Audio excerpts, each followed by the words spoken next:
Before you came here, you were linked with the United job a lot. Do you see that as a possibility in the future, or because you've managed here, you can't ever manage there? After training City, never would train United. It's like I would never train Madrid. Definitely not. Whatever happens in the future. If it was the only offer. I will be in Maldives if I don't have offers. Fair enough. But in Maldives, no, because no golf courses, but in one place like that. There's been a lot of talk this week about Robin van Persie's comments about Ole. I don't know if you've seen them. He's accused him of being too nice and smiling too much. First of all, what's your view on his leadership style from the outside? And secondly, generally, do you think a modern manager needs to be feared by his players today? Look, every manager is in front of the press conference, in front of the players the way they are. So normally have the tendency you have to imitate the other managers that have success. We never want to imitate a manager that don't have success. So I think Solskjaer, Ole is who it is. So if he want to smile, it's perfect. He want to conduct the teams in that way, why should change? So everyone is everyone. And someone is more expressive, another one is more calm, another might shout more in the touchline, the other is all the time sit. Who is the better? Is the guy who wins the last weekend. That is the best manager. So if you react in that way, it's perfect. It's like he is, and that's all. So I think it's not debate about that. So everyone is everyone. So I'm pretty sure when he doesn't win, he's sad. And he's not happy, and if he wins, he's so happy. So it's normal. But the way you express, if you want to smile, what's the problem? If you want to shout, what's the problem? No. Everyone is everyone. Is it frustrating as a manager that people from the outside who are not in the changing room can express views like that about how you lead your team? Do you know what he's talking about right now? So when you are sitting here and everyone talks, you're the first. So everyone talks. So it's normal. So Ole knows that. So we cannot complain about that. If you don't want to accept that, you cannot be manager. You have to dedicate another job. So he knows. So we are exposed. Every decision you take, and you have to accept it, good or bad.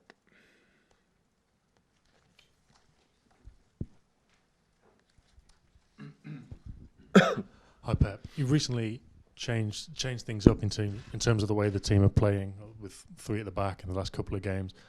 How do you think that's gone so far? What have you liked about it? What have you not liked about it? In some games it was good, and in the other one some moments was not good.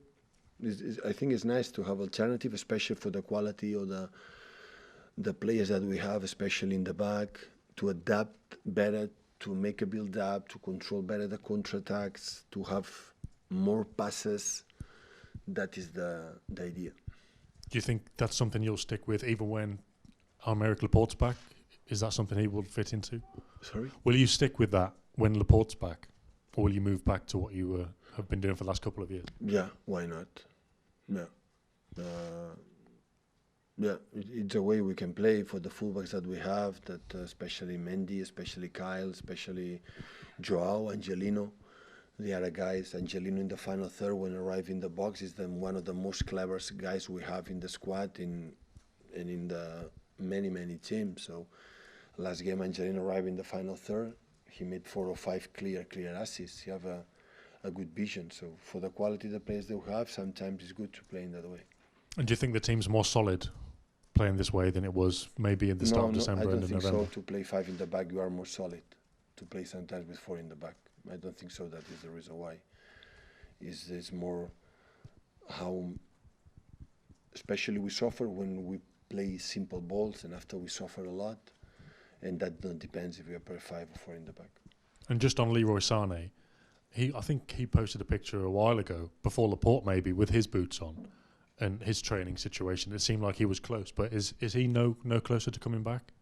I think he's close. I spoke with him 2 days ago, and he said to me he's training alone with the ball, and he feels incredible well. His knee looks really good. So I think it's not going to take too much time to come back to train with us. I think in the next weeks he can back. Was it a more serious injury than Laporte's? It's different. Both are serious, but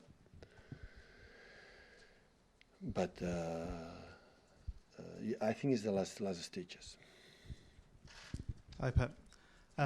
When you came to City, I think the season before United and City had finished on level points. It was goal difference, I think, that separated them. Since you've been here, the divide has become enormous. How much of a challenge is it to a club like Manchester United to bridge that gap now? It's feeling like an impossible job. I don't know. I have to ask to the people from United. I think it's a team, and I have incredible respect for this club. So I think sooner or later we'll be back and be in the positions to fight for the titles, for the Premier League. But in all history there are periods like you struggle a little bit. So it's always one team like all the time during one decade win all the time. So now it happened many years with Sir Alex. Now we're just struggling a little bit, but they will be back, I'm pretty sure. Okay, you can't speak for them, but for you, what's gone right for you then, for in that period of time, for Manchester City to have just completely dominated? I'm sure I didn't come here to just beat United or to be in front of United. That was not the target. Absolutely not. It's to play good, to try to win the titles. We did it in the last 2 seasons. This season we won 1 in the Community Shield. So now we have the challenge to get another final. So we're going to play in that way for that sense.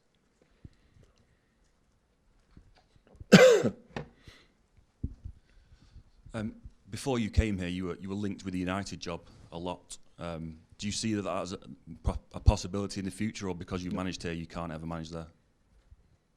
After train City, never would train United. It's like I will never train Madrid. Definitely not. Whatever happens in the future. If it was the only offer. I will be in Maldives if I don't have offers. Fair enough. But in Maldives, no, because no golf courses, but in one place like that. Hi, Pep. Ole Gunnar Solskjaer this morning was talking about wanting greater protection for his players, particularly players with pace like Daniel James. Your side has been consistently accused of tactical fouling. I know that's something you've rejected, but how do you feel when your fellow managers accuse your side of tactical fouling? Like I said many times for the past when I was in Barcelona and here, so never in my life I said one meeting to talk with my players about tactical faults. Sometimes it happens because you are late, because they are so fast, they're so quick, and you make fault. So it's simple. When we lose the ball, you have to make incredible fast transition to take the ball, and sometimes you are late, and for this second you make fault.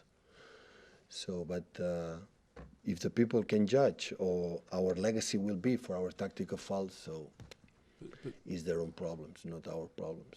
But in the Amazon documentary, Or Nothing, Mikel Arteta, your former assistant, gives us specific instructions to, I think, Gundogan, David Silva and Kevin De Bruyne to foul if there is a transition, if they lose the ball. So surely that was a direct from you. So you have to go to London, go to the PK from Mikel and ask him. So you weren't aware he was doing that? I didn't say that. But It's process. So we have a 65, no? 65 or average 55, 60, 62% average the ball. When you have the ball, you cannot make faults. So normally make faults the guys who doesn't take the ball. And we have more time for the average. It's difficult. So it happens because the other are good and we are late, but it's process. When in fact, you know, 2 days when I said 2 years ago when the people accused me why we didn't have tackles. How you can win the Premier League without doing tackles? So you have to do tackles. What are you doing in this country if you don't do tackles? So I don't train in tackles. I don't train in tactical faults. So they have a lot of things to do as a manager, as a team, to improve the teams. And think about that is waste the time. So sometimes you are late. So and sometimes you want to dribble and the player don't want to be you know, be dribble and make a fault. Don't make a fault. Yellow card, and the referee thinks we deserve it, and finish. That's all.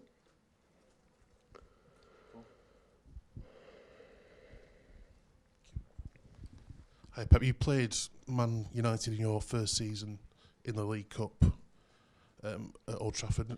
What are your memories of that game, and has your opinion of the competition changed a little bit since then? Because you put a quite a weak team out that night.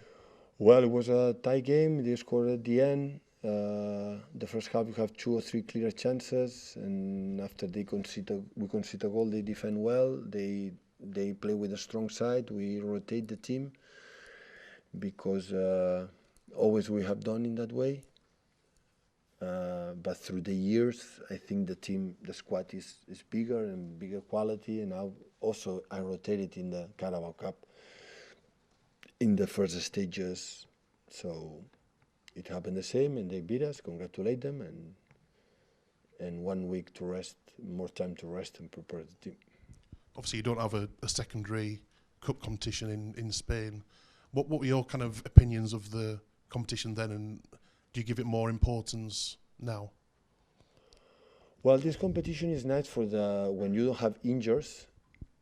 Players don't play regularly in the first stages in the Premier League. Is good for the rhythm and the other ones. It's a competition when you win 2 or 3 rounds, you are in semi-final, so it's not a big competition.